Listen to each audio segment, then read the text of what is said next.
Okay, so it's kind of I mean, we obviously we're going to go into some text, but it's important to kind of like just kind of like talk it out just a little bit, right? Just a little bit, and then get your feedback on it.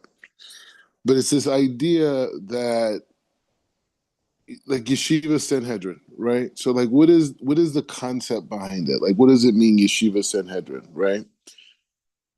So the thing is that it's very much connected to the idea of Shavuot, right? Which is this time frame, which is like the 50th day from Pesach, from the Exodus, right? It's connected to a lot of different dynamics. It's a switching of an aspect of the seasons. It's you just think about like that concept of like being in the winter. Only like a few months ago, right? And then you come into this concept, called spring, right? Where everything's slowly starting to grow, right?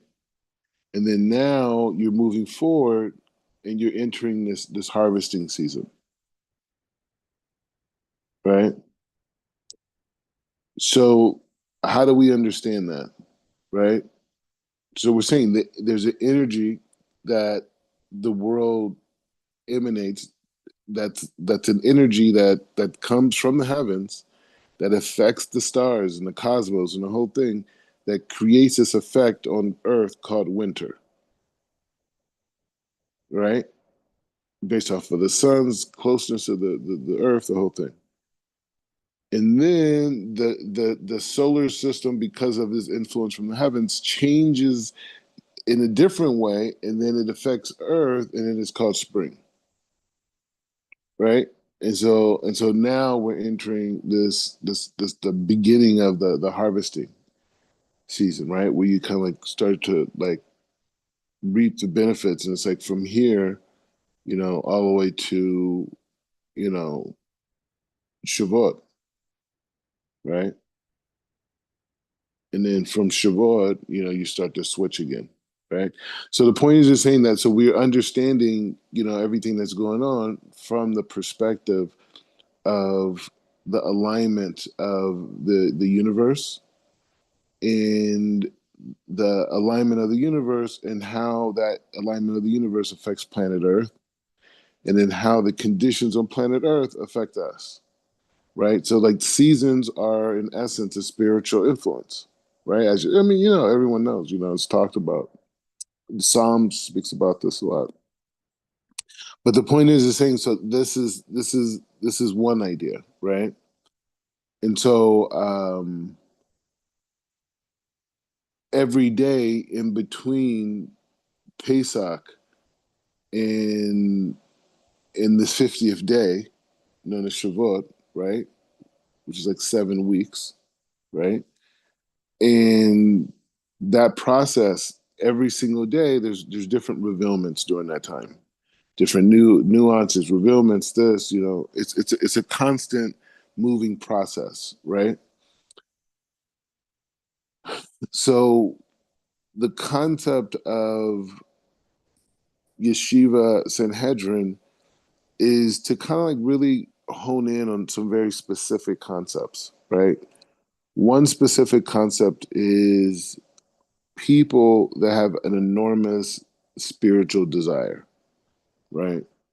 And so to create an environment for that, it's still, everything's conducted in a Torah way, but to create an environment where those very large neshamas could come in, you have to open it up. We don't know, we just know who Hashem brings, right? That's all we know, right? And so from there, we want those people that have a high desire to come, and we want to help give them tools, right, and directions on how to go back and create a new reality or a better reality for wherever they come from, right? And so like that's the concept of Yeshiva Sanhedrin, right? So the people, like the greatest people on planet Earth, right? They have a place to come where they can learn and heal, right? And to go out and make that, super impact that, that they're supposed to make in the world, right? And so our ways of getting there, is through spiritual technology, right? That we're using spiritual technology to get there. And so the whole point is that we're elevating, and this is the thing. A lot of people think the elevation is sake for the elevation, right?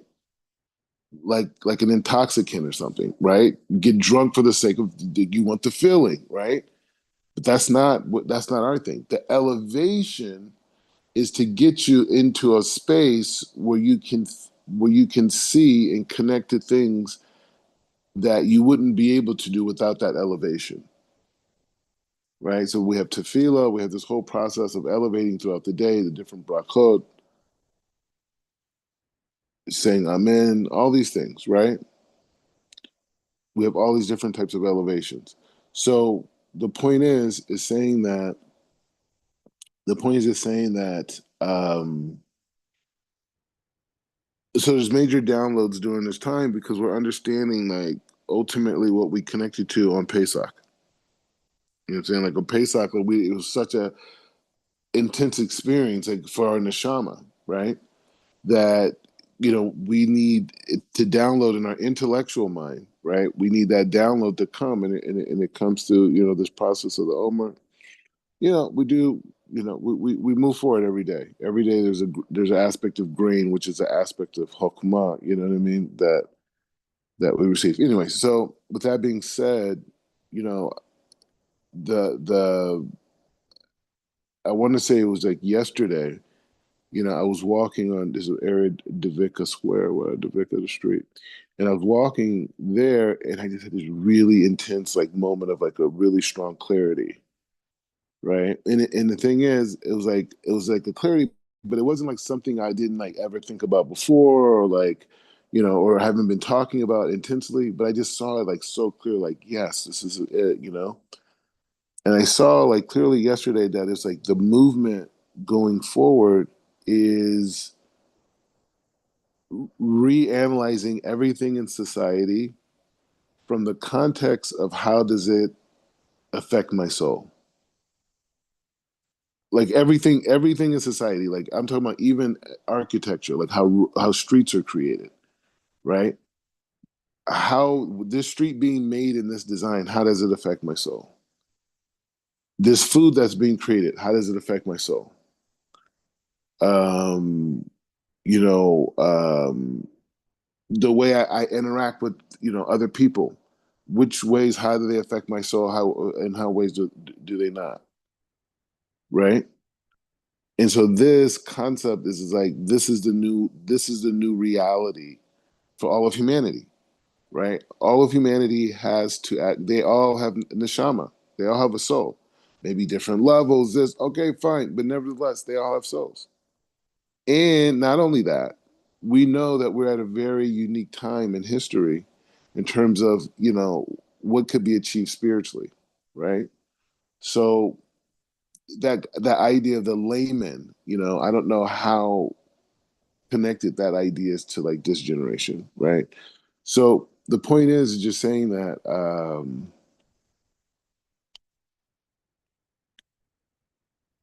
the point is just saying that everything that exists has you have to answer that question, and that even goes to policies and laws, right? Things that exist in society, like everything has to have that because this is the battle between the ideology that's been like suppressed for millennium, right? Right? We live in a society where the ideology that's one that's conquerous is an ideology that says that the neshama or the spirit of the person is manifested through the obedience and expediency and progression in the system. When you become a noble man, when you become a man of nobility, right? and they make a statue about you, and write you write books, the whole thing, right?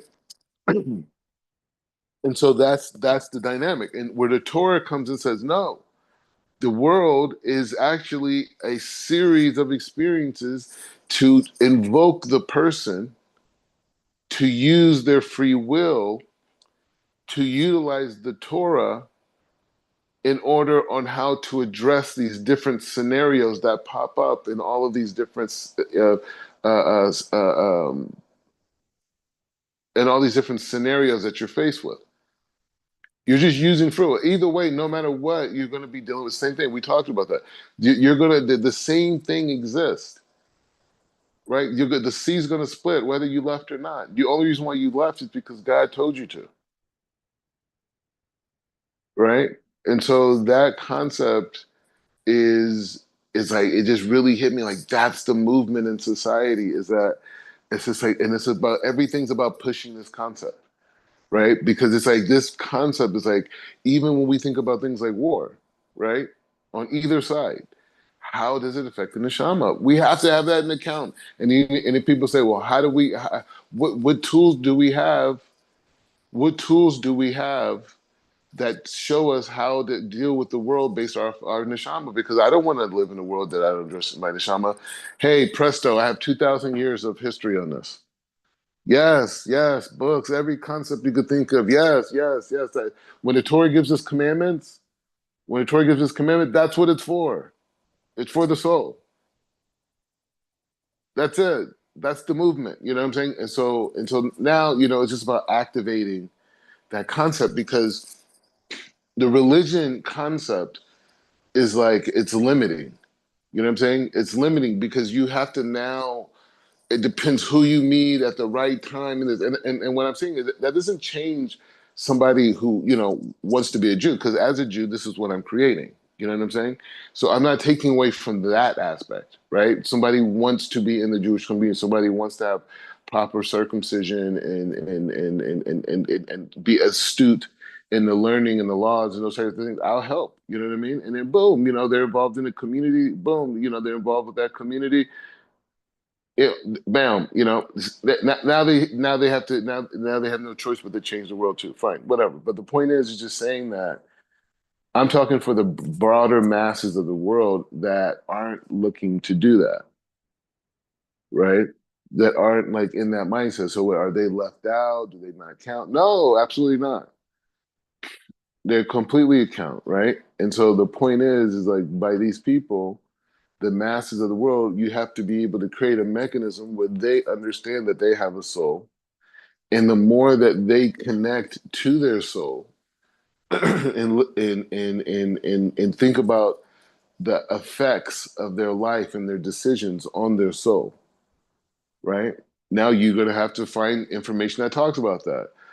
Me as a Jew, that's all my ancestors have been talking about, for like, 3,000 years, even longer before that. But I'm saying as a community, right?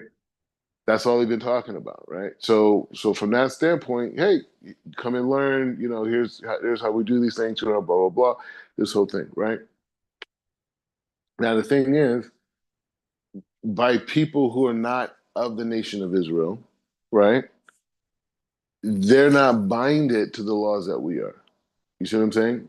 They're not binded to those laws. So it's not saying they have to that they have to follow all the mitzvot. No, but if someone had a question on how to protect my soul when I'm eating, I would say that eating foods that are made and slaughtered in a certain way is going to affect your soul in a certain way. And mixing certain foods, right? Mixing certain foods, will affect you in a certain way. And eating in certain orders can affect you in a certain way. Now, is that binding to her, that person who's not of Israel? Is that binding to that person? Do they have to? No. But if they ask a question on how do they do it, I'm going to tell them, right? Now, they're not telling them that you are commanded to do that. No, that's what I would tell a Jew, right? I would tell a Jewish person, no, you can't mix meat and milk. But if someone comes and asks me, hey, Jewish guy, how do you protect your soul, when you guys eat? I would tell them what we do. I tell him we bless the food. I tell him that the food has to be made a certain way. That's what I would tell him. But it's not that it's binding to him, but he could know how to protect his soul, right? There's nothing against that, right? You're not making someone do anything, but it's like people are going to come. And also this has been prophesized, right? So the thing is that that's the movement, right? The movement is to really starting off personally, right, as an individual, right, taking on yourself to be like, hey, you know what, and think about it, because it's something to think about, right? Is to think about all the decisions that you make in your life, to pause and say, how does this affect my soul? A few steps forward, pause, how does this affect my soul? If you're going to say something, pause, how's it going to affect my soul? If you're going to listen to something, pause, how's it going to affect my soul? Listen to anything, you know what I'm saying? And it's just like this mindset is like it's a new way of living, right? Because we've been living on the opposite, and we've been gauging life on the basis of pleasure, right? We've been basing our life on pleasure. So it's like, well, how does this make me feel? And what am I gaining from it? And you know, and and it's just and it's about a higher level of physical ecstasy. Whether it's walking into a room in a stadium full of people screaming your name, or having the most relaxing lushy vacation, all these concepts that they present to us, right? They're all extremely physical, right? Nothing to do with the neshama, right? Because in neshama, I'm like, I'm waiting for, now I'm thinking about Shabbat, right? Because that's a major download too, right? I'm going to have such clarity about things going forward, right? I'm building those pieces now during the Omer, right? And so that's what I'm saying. So for me, that major clear download was like, hey, that's the movement. That's the language of the movement, right? And this is the point of the yeshiva, is to be thinking of ideas of how to affect the world, utilizing the spiritual elevation, utilizing the knowledge to be able to look back at the world and society and say, okay, well, let's address this issue. Let's address that issue, right? Let's fix this dynamic, right? So what knowledge of the sages can we bring to fix this? So I'm saying that we live in a world where it's people are extremely racist towards each other, bigoted, prejudiced, insensitive, lack of connection, right? Nationalistic, tribalistic, and that's not going to get us where we're trying to go, right? And so we need a new ideas, we need a new way of seeing things, and so I'm coming in, or the yeshiva's coming in, and saying, hey, and Rosh Yeshiva, so I can say that, but in general, it's always the yeshiva. The yeshiva is coming in and saying that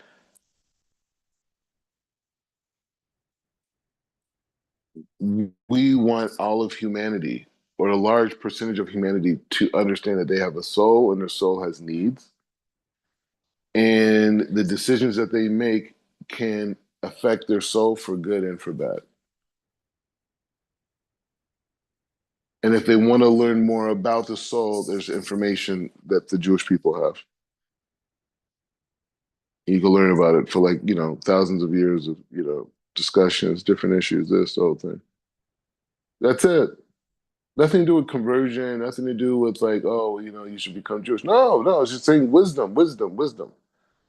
Wisdom on how to connect my soul into achieve my, because I mean, it's like we don't even think about how insane it is that we don't even acknowledge that we have a soul. Like we don't see how insane that is. That the entire society does not even acknowledge that, and they only understand themselves from external dynamics. And then we look at the world that we live in, and like everyone's just like wilding out, bro.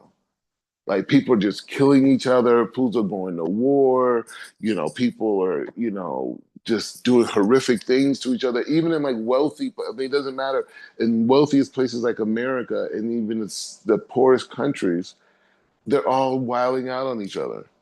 Why? Why are people feel so empty? Why are people feel so hopeless? Why are people uninspired? Because they don't realize they have a neshama.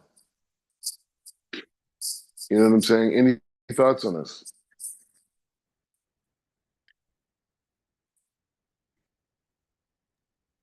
Yeah, I mean, it's something you said earlier about, it made me think about Avraham Avinu, getting outside of, yourself, getting outside of the system, to elevate beyond what you think you know or what you think you see.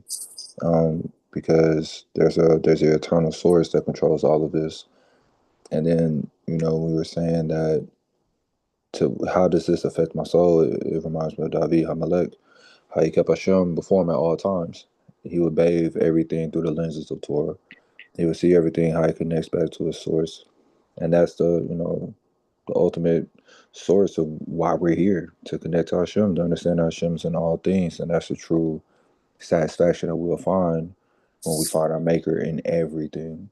Um, the nations and the soul is very interesting to me because it's like, the soul is something that you can't see.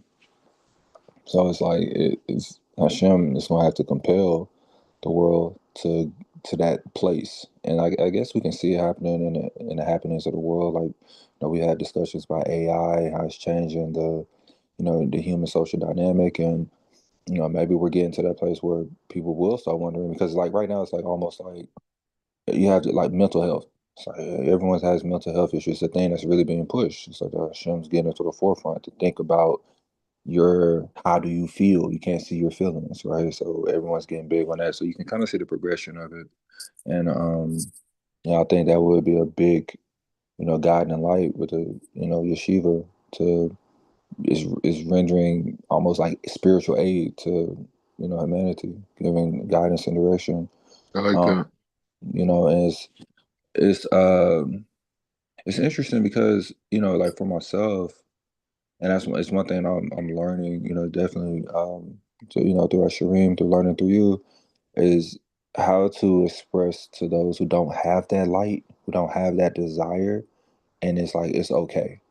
You know what I mean? It's okay that if you don't have this desire, um, but there's still structure that you must follow, and that's kind of the part where it gets a little. It's like, uh, you don't care about your soul, like, but you can't tell them that. It's like you don't, but you need to. You really need to care about this. This is really important. Like, this life that you have is transitory. Everything in it is transitory. The only thing that is gonna go with you are mitzvot, are commandments. For the secular world, it's like, the good things that you do. That's a missile. That's good. What I mean? We could break it down to exactly which one it might be. Did you honor your mother and your father? All right, boom, boom. You know what I'm saying? Mitzvah. Honor your father and your mother. That's a mitzvah right there. You know what I mean? Like, you did that. Okay, we can connect it. But it's like getting so caught up on the goof of the body. The Asav mentality is so dangerous because it leads to emptiness. It leads to lack of direction. It leads to lack of purpose, which leads to depression, which actually leads to ego, which actually goes to you're going against Hashem. Like, you feel like things should be better. So it's like a lack of knowledge, but I don't know. Um, the exoneration that I feel like people think they're going to get. It's like, no, every person on their level is going to be expected to complete their rectification. Um, Baruch Hashem, now Hashem is merciful, so we're all going to get there in the most merciful way. But that's where it comes in with, like, the yeshivot and the Jewish people in general, to be that light to the nations, to remove that darkness, because darkness is, applicable in the senses of people do know they're in darkness, they want to stay there. A lot of it is a lot of people don't even have an idea. Like you're saying, the world doesn't even know they have a soul. So it's like, for the yeshiva, for the Jewish people, it's very important to be that light to show people you do have an neshama. You are way more than this physical manifestation. You were put here for a reason in the physical. You when you came out of the womb, you were crying. That was Neshama saying, "Where am I? I don't want to be here." Hashem's like, "Hey, this is the place where you're gonna get your complete fulfillment. This is where you were designed to be."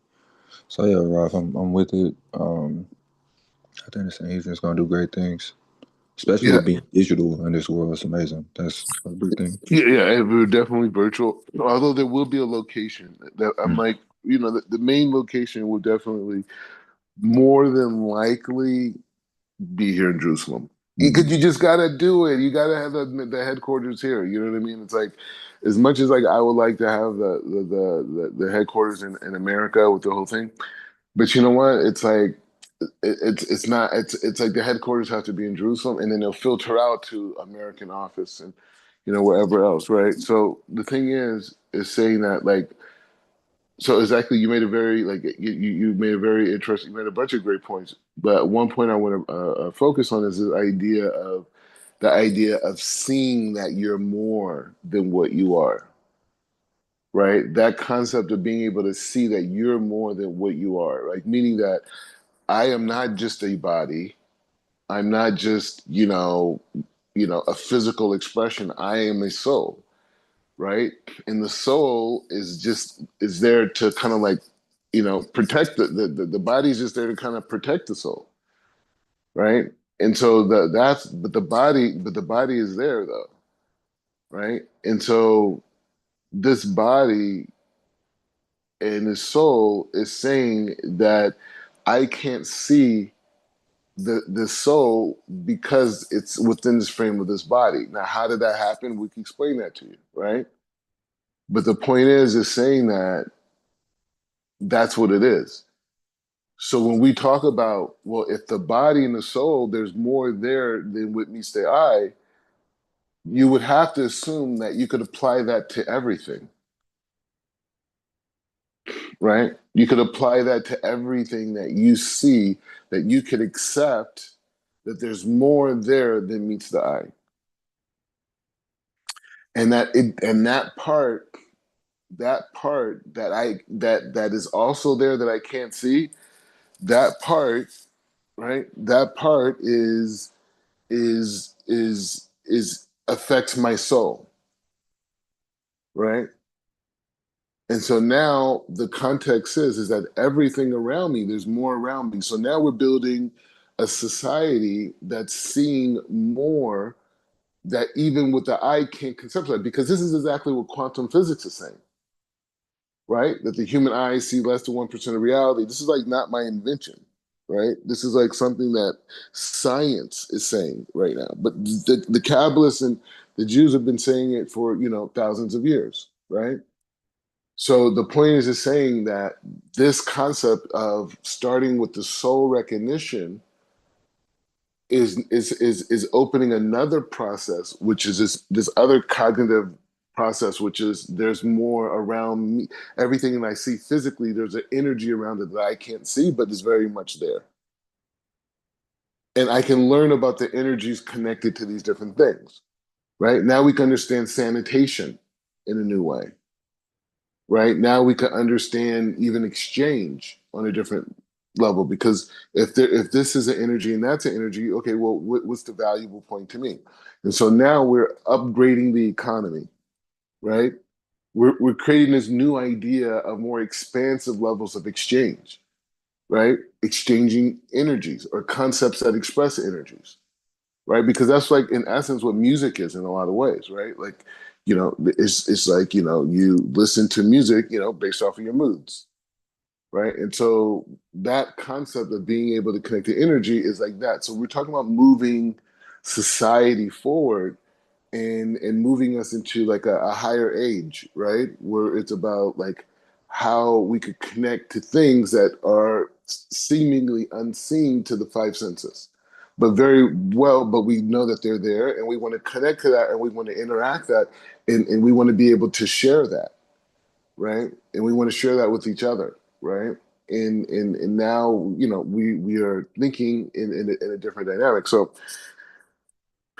that's the movement. So the question is, Okay, so what do you do next, right? So the idea is just exactly what we're doing right now, right? Is having a discussion about this concept. In every discussion that we have about this, we win because it's everyone. It's on the tip of everyone's brain. Now, there's going to be some people that say, "No, I don't have a soul," or "That's not how it works." Right? Okay, that's fine. Right? That's fine. It's not even about changing that person's mind, but we should be able to give a clear understanding of how the soul came into existence, how the soul came into existence, how the soul relates to reality, how the soul, the purpose of the soul, right? And many other, how to elevate the soul, how to connect the soul, how to nourish the soul. You know, what happens to the soul when it's sleeping? Obviously, we have to put this in literature, right? Obviously, this is probably the main book. It's probably more important than anything because this is a whole. This is a concept. This is an undefeated concept. You see what I'm saying? Like, because when you're sharing this concept, you're not just sharing the concept, you're sharing like the energy of Geula, right? You're sharing the energy of the redemption because that's really the conversation, right? The conversation now is saying like, hey, we need people to know that they have a soul, and and we need them to accept that the soul is concealed within the body, and so there's a light force within the body that's concealed. We see the body seemingly, right? And then, but then there's this light force that we can't, it's beyond our eyes. We can't, human eyes don't see this, right? Okay, we accept that exists. Why? Because the human's in front of us. We know I'm a human, so I have to accept that principle. So once I accept that principle, I have to accept it about other things that contain, you know, some type of molecular structure, right? Something that's built off of like atoms, right? Something else that's built that way, I have to assume as well there's some type of force that's binding these atoms together that's creating this physical structure, right? And so if that's the case, now I have to connect to that. I have to figure out how do I connect my soul to this physical world, to my fellow man, to the cosmos, to the heavens, and what's above, right? Because I have to take in all of creation, right? Because I'm also connected to that because it's all energy, right? I'm energy, this is energy, right? So just because I can't see it, right? Just because I can't see it, doesn't mean that it's not there, right? I've already established that principle by the virtue of my own life. I can't see my soul. I can't see the essence of myself. To use Rob Ashlock's words, right? Aspects, this, your personality, this, with the essence of yourself. Try to figure it out right now. Try it. So, so we can. But we know it exists, right? And so that should give us the confidence to explore, the fact that everything around us is in that way. And there's a connection that's beyond the physical, right? There's an energy connection. Now everybody, all the spiritualists, all the people around the world, they think the boy is speaking truth. We've been saying this in our indigenous tribe for the last 1,000 years. Yeah, I mean, I'm not saying that. I'm just saying institutionalizing it and forcing the world to accept this idea, putting it inside of schools, right? Putting it in, challenging the education system, challenging human thought, educating people on the concept. And it's like we're looking at it, and me and you were talking about it, but you said yourself, "Hey, there's billions of people that don't even recognize that they have a soul, bro." Like if people knew they had a soul, could they actually eat a dog? That's like you don't there's no acknowledgement of the neshama. If you're eating dog meat, right? It's like you're not even in the place of critical thinking in that way, right? Or people that are not like eating like live octopus logic. Like they're just the octopus just alive. They just like they're just eating it, dog. Like bro, that's a live animal, bro. Like and they're just eating it. right? Because it doesn't matter. It's how it tastes and the fight and the ew, bro, stuff's disgusting. Right? But anyways, the point is saying that this is the battle that we're one of the battles that we're waging out in the world, which is a campaign, with a big obviously the big part also is the connection with the tribes in the west of Africa and and the African Americans and transatlantic slave trade. So we done that. We've been promoting that, like not under the umbrella of Yeshivas and Hedron, but just we've been doing it on different platforms, having these conversations, press, media, whatever, right? TV type stuff, whatever. All right, cool. So now we're formalizing it, right? And it allows more people to participate. So we want to institutionalize this idea, right? We want to challenge the education system. We want to challenge the political system. We want to challenge all forms of governance, like even the FDA. Everything has it. We has other questions, but the key to starting the whole process is education. That's the key. The key to starting that is education, right? And I'm not saying it to you. I'm just saying as a general point. What I'm saying, I'm not saying like because it's like for example, the YouTube channel, right? So I met with this person. I may have mentioned this to you. I don't know, but I met with this young lady. Whatever, she's a YouTuber. I told you about that part, and we did like some video stuff. We went to Shimon Asadik's cave, positive Jewish stuff, right? And so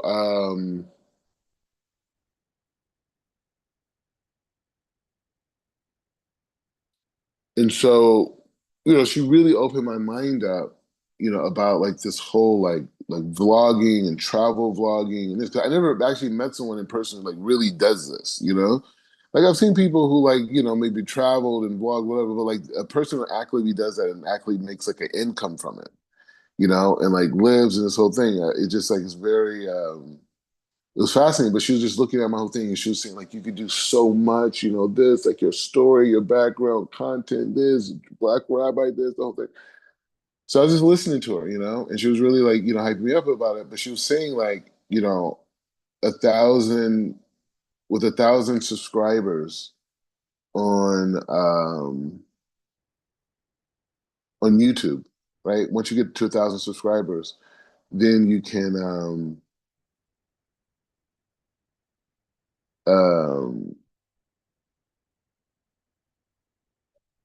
then you could start making money with YouTube. Like they pay you per video, this. And I was telling like, yeah, I go live all the time, classes. So yeah, but that mixed with all these other well, anyway, the point is just saying that is a mechanism on bring creating revenue for the yeshiva, right? And then obviously publishing more books. There's already 3 books, these types of things. So we're moving forward with it, right? But as we grow in this process, Hashem is going to refine the concept. You know what I'm saying? And he's going to make it things more and more clear to you, and he's going to remove more and more layers. Because I mean, we've been having this conversation and building on this conversation, both in the Shama for a while, right? But now it's like it's even more like clear about the language and the conversation and how to communicate. I mean, it's already been put together, but it's like it's just you have one of those moments where it's like it's totally clear, like this is the future, and this is the future of the economy. This is the future of social. This is the future of creating peace. Maybe there's a better strategy, right? But as far as I can see right now, this awareness, right? Because this awareness doesn't have a centralized leader. You know what I'm saying? It's not like, we make this viral. And that's what I'm saying. That's why the yeshiva is so important, right? Because the whole point of the yeshiva is to teach this. I mean, we have different things. Like I said, the connections with the Jews in the west of Africa, that we're working on things with India, right? We're working on things obviously with Nigeria. We're doing things in America.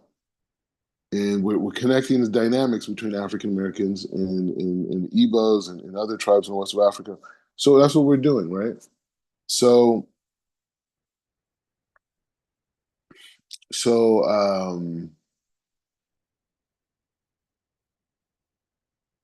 so we're moving forward. We're moving forward. We're moving forward. But definitely, content creation is the next. We're going to figure it out, right?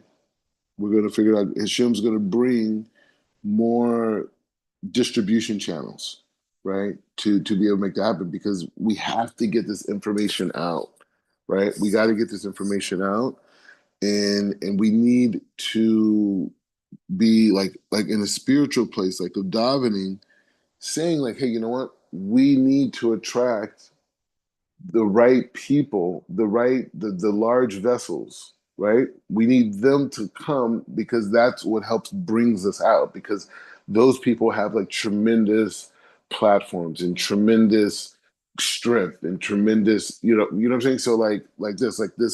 So these are the types of things I have in mind because the level of of light, right? That we're talking about here, right? We're not saying like, oh, well, let's go and like, let's go and evangelize, or let's let's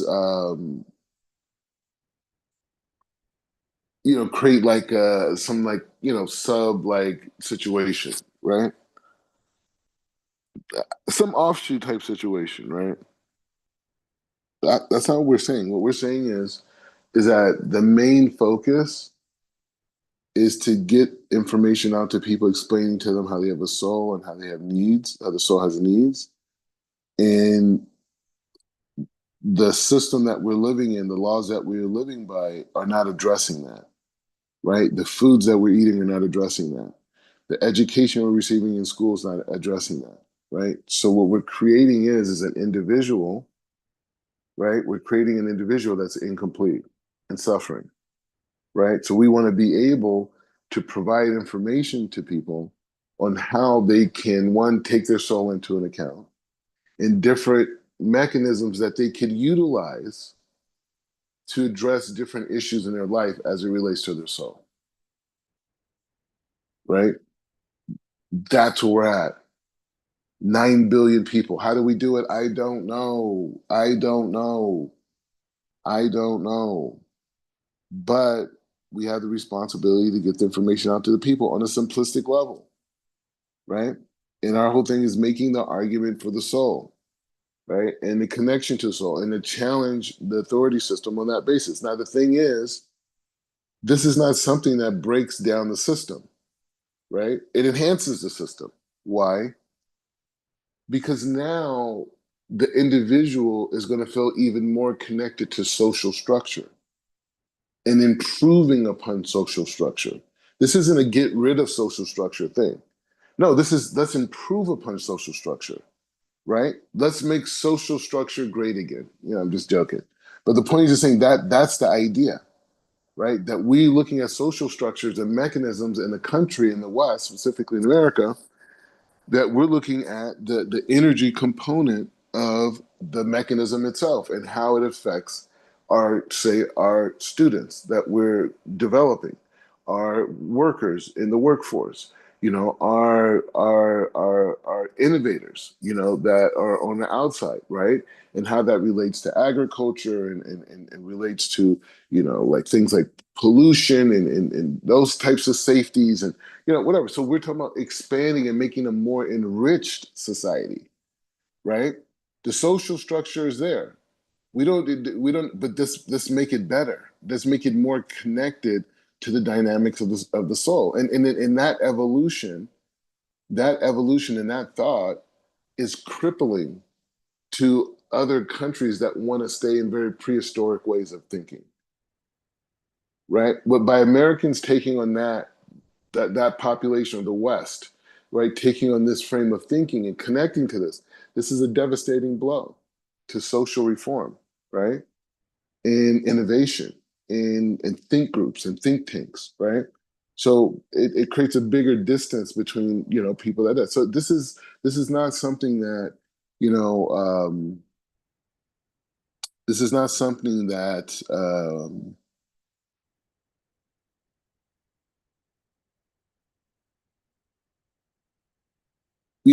this isn't something that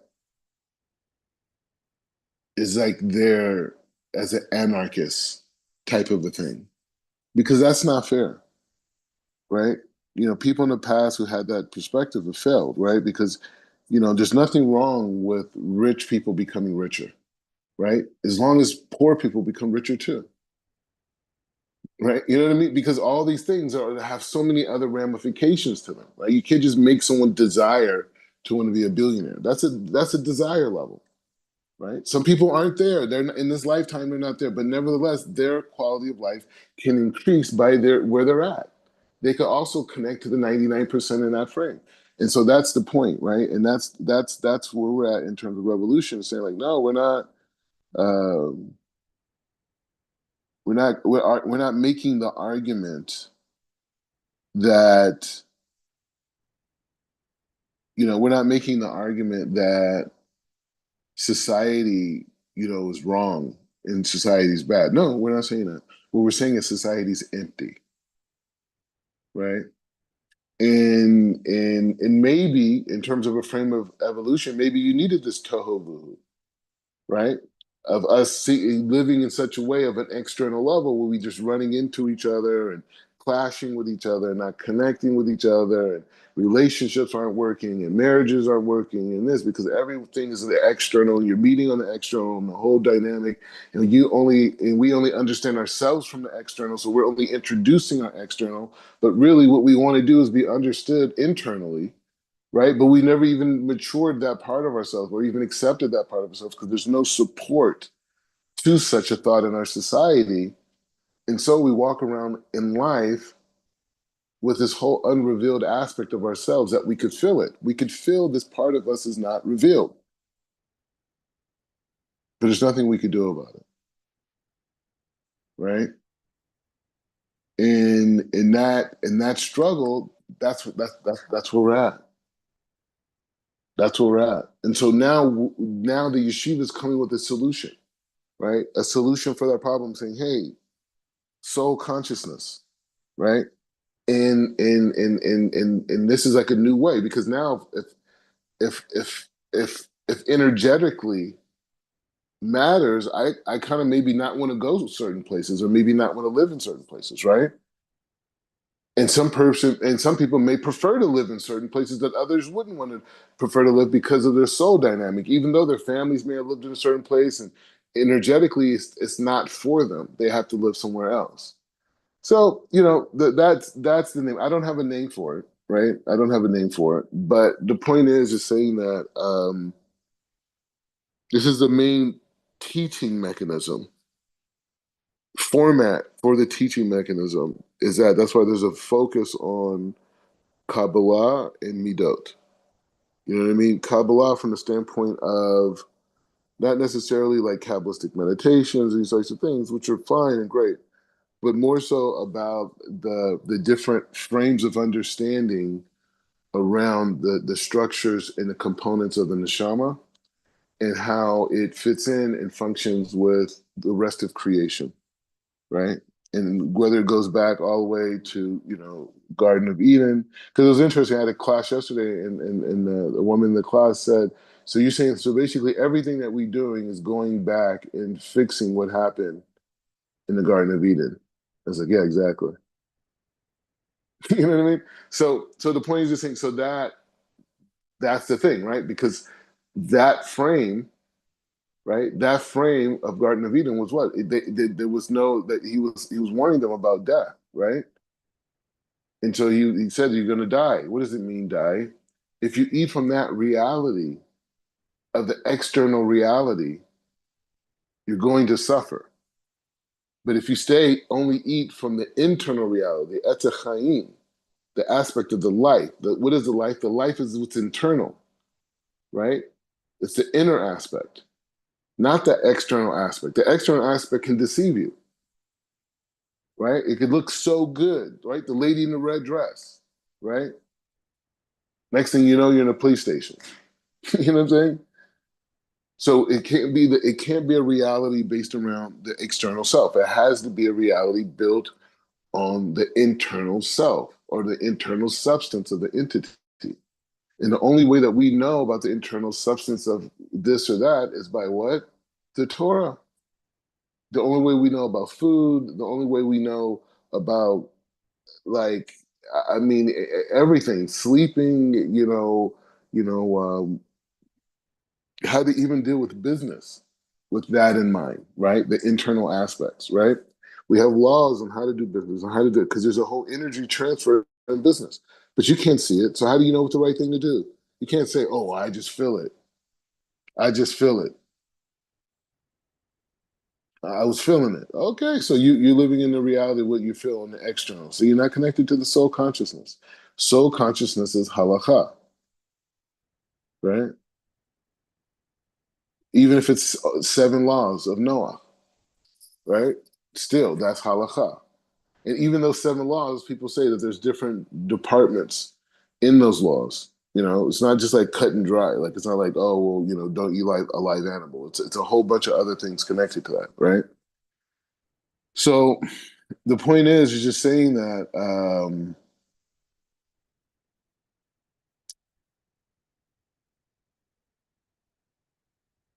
and so yeah, so that, but that it's an exciting thing, and I think like one of the main concepts, and I'm working on it, is really getting a little bit more technology and really pushing the video vlogging thing, And the thing is, there's a lot of like Jewish people in the community that are on social media and they're popular and stuff, but a lot of them are in this whole like Zionist circle, right? And my thing about it is like this. Again, I'm a soul guy, right?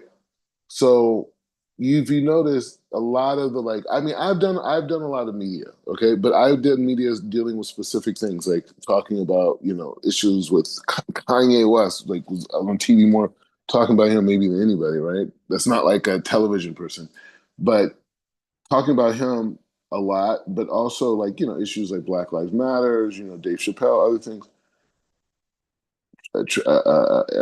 George Floyd, these types of things, right? Martin Luther King. So, the thing is like, I mean, I've had those, those conversations, but in general, I will speak about that. But the overall tonality of Zionism and how it's promoted, it's just, it's to me, it's just self-defeatist, because the whole connection for the Jew is the land. It's the land, it's the holiness of the land. And again, you know why you can't deal with that? Because then you have to address the soul. And once you start talking about the soul, then you have to talk about halacha. Once you start talking about halacha, now you have to talk about the Torah, So now you become religious. You're religious, So you can't do that. So that's why you don't really see guys like me and the scene black, if you ever noticed that. It's like you never see none of us like really in like mainstream like Zionist type things. You know what I mean? And then my thing is like this, is like, and also people want you to communicate on their terms, right? And people in those spaces are less spiritual. So it's a little bit of like this, like I feel like a little bit of like, supremacy energy. That's how I would say it like that. It's just a little bit of that. So these are just some my particular points on it. But nevertheless, in terms of communicating Israel and even the region on a geopolitical level, I'm much past those people, not putting myself on any status or I'm better than anybody, but in terms of, that type of thing, right? So with that being said, I have to network outside of those communities. You know what I'm saying? And and from those spaces, I'm gonna have much more, visibility and connection points. So like, I'm very much still involved like in Jewish media and those types of things. But I feel like I'm more of a service as a Jew to Klal Israel by being engaged in non-Jewish platforms. You know what I mean? Like places where no one's Jewish, they didn't even know that there were black Jews, or they think all black Jews are Hebrew Israelites or Orthodox Jew, let alone a black rabbi and a person who's lived in Israel or lives in Israel. But we got to make Israel the headquarters. So that's the key. Israel is definitely the headquarters. So you're going to have to be visiting soon and often, right? When we get, as we expand, right? Because hey, we can't get any smaller than this. So all we could do is expand from here. You know what I mean? That's the upside. You know what I mean? Like, and we have a good crew. We got it. We got places going. We're moving. So we're not like startup.com. I mean, we're just going to the next level now, right? So it's exciting times. And the great thing about it, it's not our growth doesn't have anything to do with like some special technology or some humongous investment from some venture capitalist firm or the ability to leverage money to acquire this or someone loving this amazing product. No, no, no. We're just following the system of redemption, right? And the system of redemption is anyone who participates in the bringing of redemption is going to be blessed, and God's going to provide and create solutions. That's it. It's the ultimate cheat code, right? It's the ultimate cheat code. We're just working to bring redemption for humanity. That's it. Not just us. Many millions of people are in different ways. The guy who's perfecting crops and making them, non-chemical and this, he's part of the Gula too. We have to eat. We're going to have to eat food like that in the Messianic age, right? So so everyone's doing things. So it's not like we're saying like, oh well, we're no, Mashiach is a consciousness. It's a consciousness. You know what I'm saying? And it's a consciousness that everyone can participate in their level and their frame, right? Everyone's doing what they're doing for the sake of Mashiach, right? I'm making this challah bread for Shabbos. This challah bread, I'm putting so much love into it that the eating of it is going to send vibrations throughout Shemayim. And that vibration should be the tipping point for Mashiach. That's where we're at. That's everything that we do. This bracha, shakoni bivoro, this could be it. This could be it. This could be the last thing, the last bracha, the tipping point for Mashiach. And then we just enter a new age. It's like literally, it's like boom. They said the Jewish people on Mount Sinai, they fell asleep. They woke up, God was there. You know what I'm saying? Imagine you're supposed to stay up all night on Shavuot, right? Jewish people passed out, bro. Midrashim. They passed out. They're like, hey man, I got tired, bro. Like we were doing it. We were doing the whole thing for your dad, and he should be elevated in this conversation. And the thing is Oliver Wells singing. And so the thing is saying that like, bro, I was like ready to go, and I just got hit by like some bricks. I like got knocked out for a couple hours. I woke up and I was like, all right, let's go, But the point is saying that the point is just saying that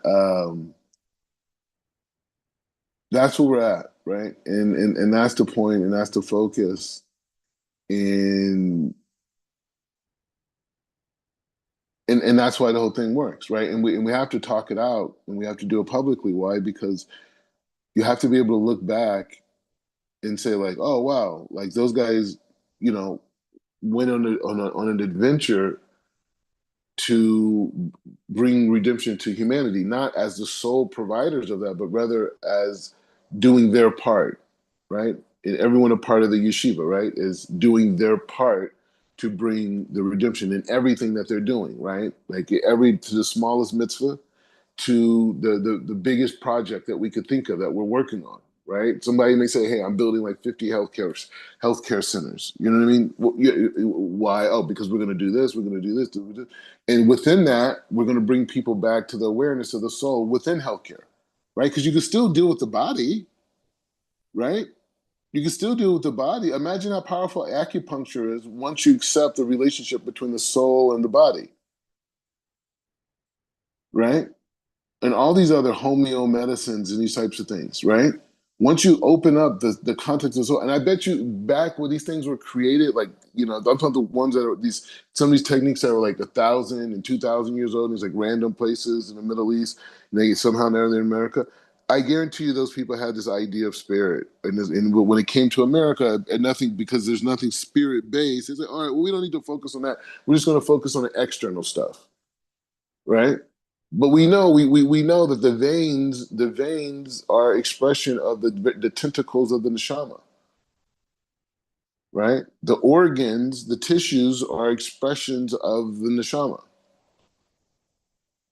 right? So if you're going in and you're doing acupuncture, those things are directly connected, right? So if a person is really wants to heal, he has to also incorporate aspects of tshuva and those parts of the body, right? Along with the physical to intensify it, but not that the physical itself is fixing it, right? Because it's a spiritual issue. So yeah, so it's important to document that's the idea of moving forward with it, right? And making a commitment and saying like, no, the headquarters for the yeshiva always has to be in Jerusalem, and that's just a fact, right? That's just what it has to be, and it will have offices in America and throughout America. And I spoke about Rob Pinkas even having an office, over in Nigeria, obviously. But the point is saying that it makes everything easier when the main focus is these messages. Because when the thing about the Nigeria African American thing, it's a good look, but the question is that what I want to lead with, right? Is that what I want to lead with? Yes, that's there, and that's a part of the discussion, 100%. But you know what? There's many other groups that have connections too, like a lot of Latino Americans, right? A lot of Hispanic, or what we call Hispanic Latino Americans, many of them are descendants of Jews too. You know what I mean? So it's a lot of those. That's also a North America thing, right? So that's also a factor, right? So we gotta like really like we have to grow into leadership, right? And we have to keep evolving and say like, what am I really responsible for here? Like what is these different positions, these different titles? What do they actually mean? What is God trying to say to me? And these things, and the reality is to be responsible for the souls on planet Earth. And what is the challenge in this regard? That the people don't even know they have a soul. It's like a woman not knowing she's pregnant. She's 7 months, 8 months pregnant, right? She has no idea, but she's been sick. She's been off. She can't walk around. She can't sleep. This whole thing, and blah blah blah. This whole thing. So imagine that, but imagine expanding that for an entire lifetime. Having an entity inside of you that needs nourishment and food and this and connection and this whole thing, and is the essence, it's the basis of who you are. And it's so deep that it's beyond logic that you can't even imagine what it is. You can't even imagine the very entity that's giving you life right now. You cannot even imagine what it is. But Hashem made it in that way so we can now look around the world and say, hey, if it's the same way by me, so same way by this, right? And now we can walk around and start seeing the light force in the things around us, right? And we could wake up and be like, wow, look how glorious the sun rising is. This is only 1% of it. The amazingness of this heat, you and the sun, the heat, this type of thing. So the point is saying like we could go through this, but this is the type of social reform. So this is what we're learning. We're learning to refine that. So the Musar that we spend a lot of time learning at Yeshiva Sanhedrin, we're just learning a lot of stuff in that regard. Um, a lot of that has to do with cleansing, right? Because the secular society says to have great ideas, you have to read a lot of books, right?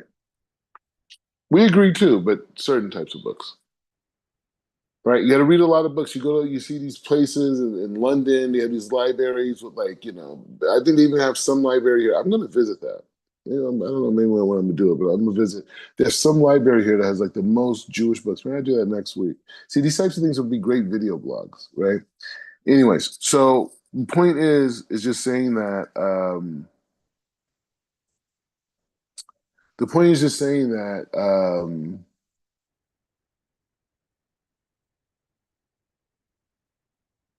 people think that by reading a lot of books and this nobleman, right? The nobleman concept, right? The nobleman concept is is something that's like, we should aspire to that, right? A man of nobility, right? And that's a man who knows the philosophies and this and all the stuff that we're rejecting. We're just learning the Khazari, right? This morning, right? We're learning Khazari, well, this morning by me, right? And and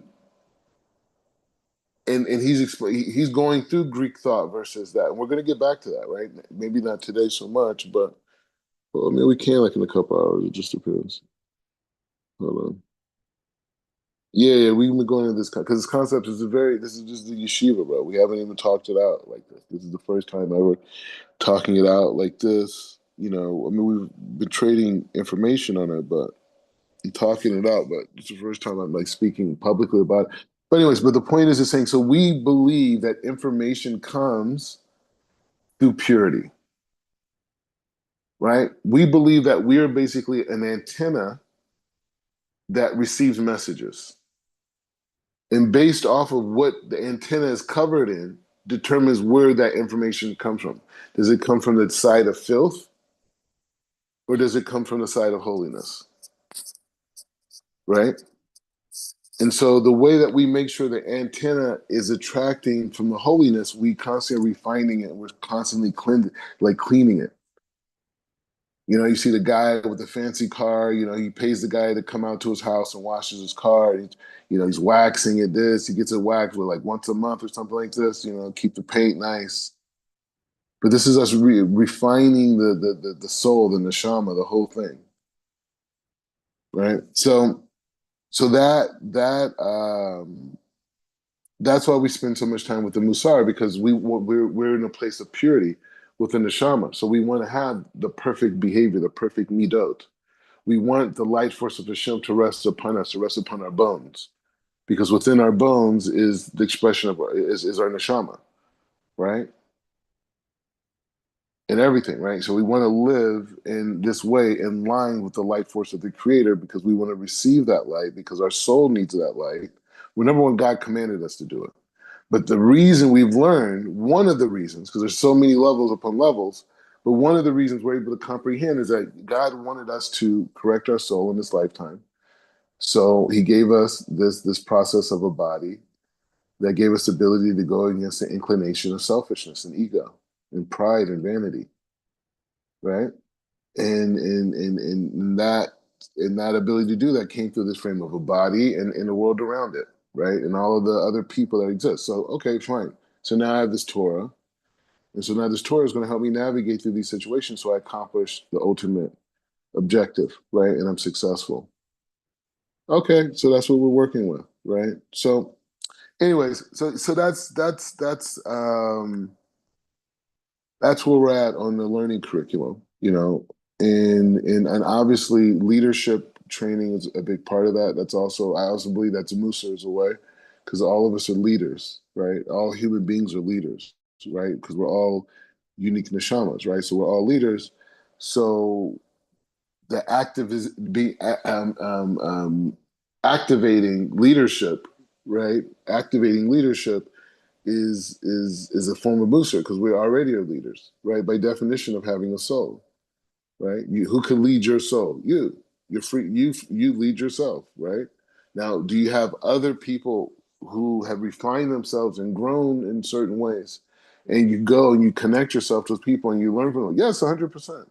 But you led yourself to get there. You know what I'm saying? All right. So, any thoughts, anything on this? I know I went through a bunch of points, but we gotta. It's a holy time. You know what I mean? Baruch Hashem, just listening, Ruff. I mean, Mm-hmm. making good points, with the Mm-hmm. direction of the yeshiva, and Yeah. Baruch Hashem, And, we and spread the frequency throughout the world.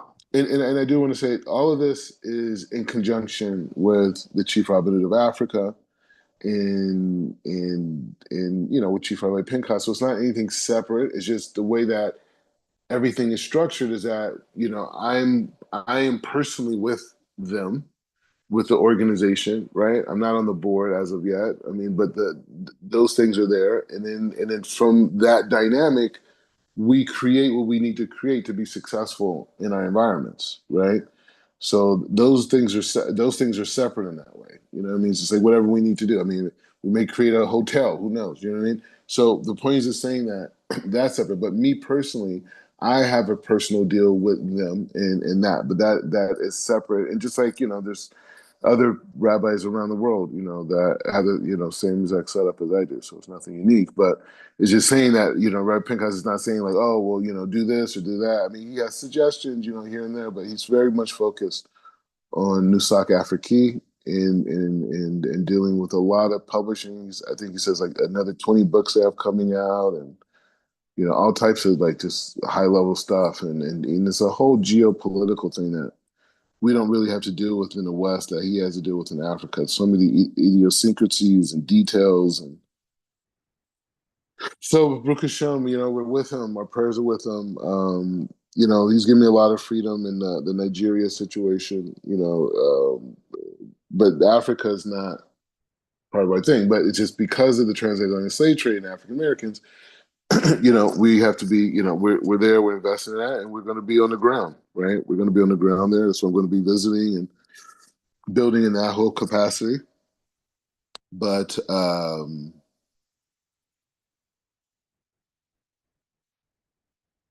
anyways, so yeah, it's just it's all positivity. It's all positivity. It's healthy. It's progressive, and Hashem just keeps blessing us. He keeps blessing us. He keeps moving us forward, and this whole process is just about serving Hashem. We don't know what the outcome's going to be. You know what I mean? Like say, okay, we want to do this. We know where the marketplace is. We know what needs to be done. What we do specifically, what the yeshiva does, what the whole movement does, we'll see. I don't know. I did other movements before, and they were global, but that was like dancing and fashion. So all right. So we'll use the same fundamentals. A much more. I'm at a much more advanced level now, but for spirituality, for God's fashion, right, type of thing, but and God's dancing, right? So those types of things. So that's why I have a lot of confidence, because I've done these things. I've created two of the largest movements, the jerkin movement and skinny jeans movement, and but it was, a lot of music artists, a lot of fashion, a lot of, we did TV shows and all types of stuff, mini movies, types of things. But the point is just saying that so we're ready for that, and the thing now is to go to Nigeria and to be able to get get everyone there on the same page, right? And that's important because we have to speak one common language, right? And as we talk about one common language, then it makes it easier for everyone to communicate and communicate to media. And so basically, me coming to America, coming to the West, is basically saying to the Black community, hey, welcome to the Igbos, welcome to the Nigerians, welcome to the Black Jews in Africa, specifically in the West of Africa. And I'll be like, and guess what? You guys are related to them, right? Their ancestors were sold in the transatlantic slave trade and they came to the West, right? And so, I want you guys to meet them. I grew up, in a Muslim house. And then, I stumbled upon the Kabbalah Center. And then I converted to Judaism, so like almost 10 years later, right? After being there at the Kabbalah Center. And then I left and went in the Jewish community for a couple of years. And then I finally did a conversion, right? And then from there, I came to Israel. A few years later, I came to Israel, and then came to Yeshiva. Boom, another 7, 8 years. My life has been learning, Bible cases and learning the Kabbalah and learning the land and all this type of stuff. And all the insanity that comes on with living in Israel, right? and on that process, right, I stumbled upon some African rabbis. One of which ends up being Chief Rabbi Pinchas. And he's a rabbi. He's there, but he's friends with some of my friends. Some other people that are black. One guy's particular is Haitian, and he was learning with Rabbi Pinchas, Rabbi Zohar. You may have seen him. And so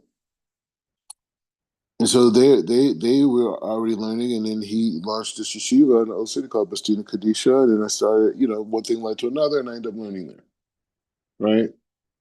And it was very expansive, and then it was basically like very much like a think tank, like where a lot of the ideas of the chief rabbinute concept in America, me in America in this position, these things were talked about like 3 years ago, maybe 4 years ago now. You know what I mean? Like 4 years ago, probably like close to 4 years. Like people think it just like happened like a year ago or a couple years ago, a year ago when Rev Pinkas started announcing it and formalized relationships with other NGOs in Africa. And they were just kind of like, oh, well, you know, oh, he just kind of, no, bro, we were talking about this like 4 years ago. But many of which is recorded. If you look at some of those old classes when we were all there, you see L'chaim OG there, all these people, right? So anyways, Bekitzer, the point is saying that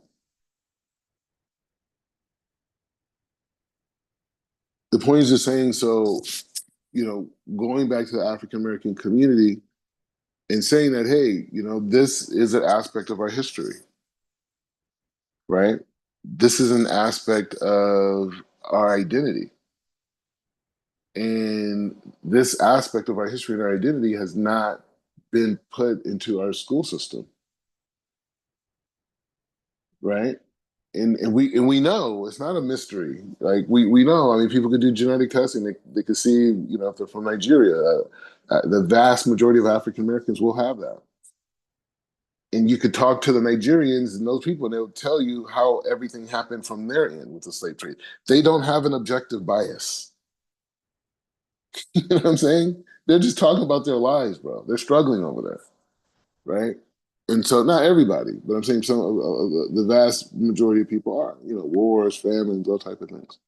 So, my job is, or the job of the yeshiva is to bring those two conversations together. The conversations of who are we really, and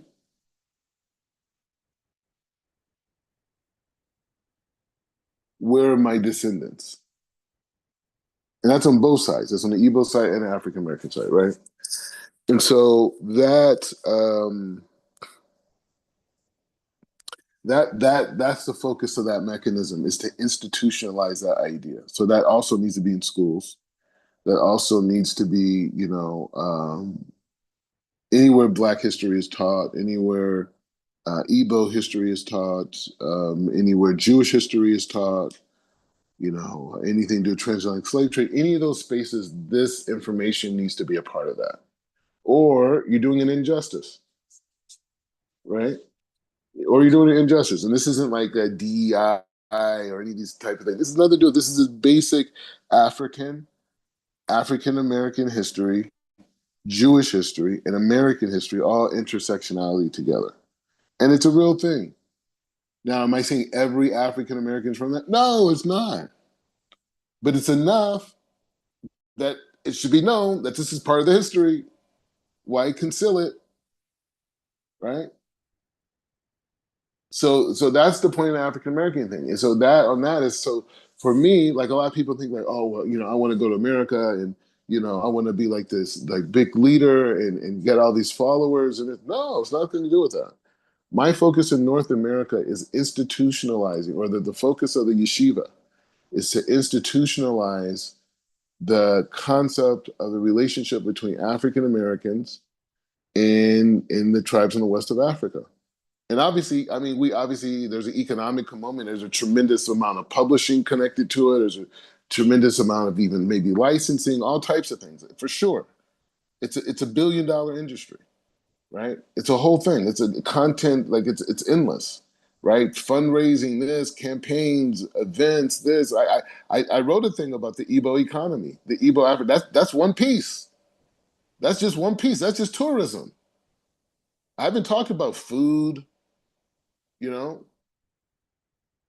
African American, 12% of their income goes towards food, right? And out of that 12% of their budget, if you take that 12% and you turn that into a category to itself, 26% of those people identify as Hebrew Israelites and Jews. 26% of them, right?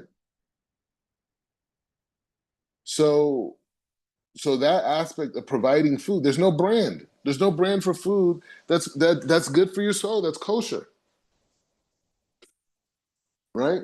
I mean, we there's a lot of health issues in the black community. A lot of it has to do because we can figure it out.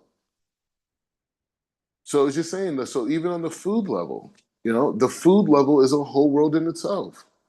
Food and entertainment alone by people who identify as Hebrew Israelites is $70 billion. $70 billion, right? When we're talking about tourism, right? You're talking about, close to like $40 billion, right? That is spent in leisure by people who identify as Israelites, right? So just in these three categories of entertainment, food, and tourism, bro, you're talking about an annual marketplace of $120 billion or close to that, right? Every year, we're not talking about no, you're talking about every year, and none of the things I said have a brand connected to them. There's no brand that is connected to, because the thing about the Nigeria thing, and since we're talking about it, we might as well just keep going on it. The Nigerian thing, you know, when you talk about the concept of tourism, right? So, like in the Jewish community, they have this concept of like Auschwitz, right? Like, right, like the people go to the Holocaust remembrance places. There's different places where there's where Jews goes for the Holocaust remembrance places. They go there as a healing thing, right? So like a whole healing thing, whatever. And then there's places that people go for grave sites, the whole thing, right? So the thing is, by the Nigerian thing is like this. Number one, African Americans came from that place, right? And also Ghana, right? They came from Senegal, but I'm saying specifically Ghana and Nigeria. They're right next to each other, right? And and so the thing is like this. So why not build wellness retreats there, right? So African Americans come back there, number one, for the holidays, right? They could come there for Pesach, right? And we're accepting everybody. Well, this isn't like a religious thing. Again, this is the spiritual light, right? And so the thing is, and what I'm saying is saying that, like, what I'm saying is that the truth is going to be there, right? It's going to be Orthodox Jews doing everything, right? And we're just addressing the desire of people wanting to connect, right? And people wanting to heal, right? And so how do we do that? You say, okay, fine. So come to Nigeria for Pesach, right? Come to Nigeria for Rosh Hashanah and Yom Kippur. Come to Pesach for Sukkot. I mean, come to Nigeria for Sukkot, right? So when people come, they come and they reacclimate into the tribes. They have tribal ceremonies. They have wellness where they're able to release stress and pain. And there's learning centers where they can learn about this, like this new era of consciousness that we're talking about, which is the soul consciousness, everything. And these are people that are not even necessarily students. You see what I'm saying? These aren't people who are students, and that's what I'm saying. The movement is not necessarily about creating mass students, because Black people already know who they are. They're already connected to that. If someone wanted to say like, "Hey, I want to have a circumcision, I want to be a Jew, and I want to live specifically that way," okay, that's fine. That's fine. If not, they could connect to Zera Israel, Tinok Shanishba, right? So I look at it like, perfect example is like you and your wife, for example, right? You guys are young professionals, you're upper middle class, and you're growing, right? You're growing in life, whatever. So by you guys are intellectual enough to look at conventional religion and say, you know what, that doesn't really make sense. Judaism is going to make sense to anybody who's looking for something that makes sense, right? So in the black community, a person like yourself is like, okay, so eventually you guys, B'vat Hashem, we're going to have a bunch of children. And so you're going to have Shabbat meals for them. You're going to have seasonal meals for them. You're going to want to have things inside of the house. You know, you're going to have events and the whole thing and blah, blah, blah, and this whole thing. And you may not, I'm not saying you, but I'm saying that person like you may not be necessarily connected to a Jewish community, right? But they want to do these things as spiritual annual events because it connects to their Hebrewic roots of Zerah Israel and their dynamic, even though they may not follow Talmudic Judaism at all, right? Like they may not be following Talmud. Okay, that's their choice. That's their thing. They're not in the Jewish community. They're not trying to be in the Jewish community. But the guy wants to bless the wine on Shabbat, right? The guy wants to have challah on Shabbat, and he wants to have family time where they eat. Afterward, they do whatever they want. They're not holding by the Jews where like we don't touch electricity. We're not doing this. No, but they want to have a spiritual life, right? So why not provide that to them?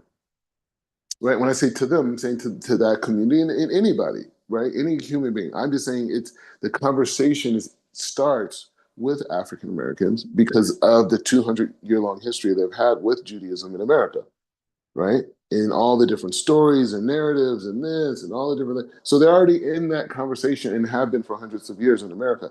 What I'm saying is, why not provide a Martha Stewart-esque lifestyle for people who want that life, right? Who don't necessarily want to, be an Orthodox Jew like me or Mari Stoudemire. You know what I'm saying? They want to, have their life and live, and they're just as holy as me or Maria. You know what I mean? They're no different. It's just they have different rules that they hold by, right? They would be more in a frame of seven B'nai Noach, right? But in there, and even the way they address the holidays would be in a unique way, right? It wouldn't be like, oh, we have to do it. It'll be more so like we're choosing to do that. We don't have to do that. You know what I mean? People, you're not trying to convert people, if you hear what I'm saying. Like it's like you can't, but you can't have millions of people connecting to the creator. You see what I'm saying? Voluntarily, right? And understanding that there is a light that they could connect to on this night that can bring goodness into their home, right? And can feed their soul, right? And they could pause on Shabbat and know that, you know what, this is a time for rest. And they can feed their soul by relaxing on this day, right? They don't have to go to shul. They don't have to hear the Sefer Torah, the whole thing. They don't have to do that. Now, are there people who have those traditions and do that? Yeah, they're called the Jewish people. And feel free if you want to join in. You know what I mean? No one's going to refuse you wanting to come and hear the Torah, right? And there's different denominations, right? And all these types of things. But the point is, that's not the goal. The goal is for people to acknowledge that they have a soul and that soul needs the nourishment from the Creator. And there's a system in ways on how to do that. There's a system in time, space, and motion. And then there's a system into physicality, right? And so those two things, we have information we want to provide people to teach other people about it, right? But within that context, right? Within that context, you're talking about a whole world because America denies the soul, and two, they've denied African American history. There's literally, potentially, a quarter of a quarter of a trillion yearly marketplace of services, goods and services to groups of people, right? Like literally, like there's goods and services and no brands of food for clothing, for house, whatever dynamics, for holidays, for entertainment, for traveling. What's spiritual? I mean, of course they have their Easter things, and on Easter we're going here and that, blah blah blah. Okay, very nice. And I'm not taking away from that, but I'm just saying that the whole the healing retreat, Pesach stuff, and Nigeria and these places is for those people who are in that mindset that we're talking about. Those million, the 26% out of the 41 million, those people, we got that. right? And those 26% represent $40 billion in spending every year on tourism for leisure. Those people represent $70 billion every year in food and entertainment. 12% of that going to entertainment and four going to I mean 12% going to food, sorry, and the rest of and the other 4% going to entertainment, whatever. But the point is, and that's there, right? And there's other places too that we're not even addressing, right? We're not addressing other derivatives that come from having communities of people connect. So, anyways, I know it's a long story, but I want you to just kind of like see where the vision is at, right? And how this is applicable to real time business at the same time, fulfilling, goals that the Torah says that we should aspire to fulfill, like, right, like things like wanting to bring Mashiach, wanting the things of Gula. So I brought those two worlds together within this business model, right? Is this the dynamic of being able to say, like, okay, well, here's a real marketplace that warrants real investment and growth, and it's an ideological marketplace, right? And that's another thing that I learned here in Israel or in the East in general, is very ideological compared to the West. And I've talked about that before, but the point is the same. It's an ideological marketplace, and that ideological marketplace needs validity markers, right, for that ideology to have strength. So that's where the connection with the chief rabbinute of Africa, the dynamic in Nigeria, the whole thing, and a lot of this has happened organically. I didn't think this all out. It just, as things unfolded, you could kind of put two and two together. So anyway, so that's what we're going for going forward, and so that's why, I'm taking my time with everything and not forcing it, because like we're already there. You know what I'm saying? Like it's not like no one else is even thinking about this. You know what I'm saying? Like it's not even a thing in this way, right? And so the point is just establishing, brands in these areas, but there's stages. The first stages is just pushing the information out, right? Pushing information out, increasing revenues, and then, being able to deal with Nigeria and other places. So, going there and raising money, right? Because Nigeria is going to have to do it, because at the end of the day, I mean, hey, they're superstars in this conversation. You know what I mean? Those tribes in the West of Africa, they're going to be connected to African Americans. That's a whole world in itself, right? So they have to support that movement, right? And they have money there. So, anyways, Hashem is going to decide to do it whatever way he wants to. That's one of the things I learned about life, is that Hashem does things the way he wants to.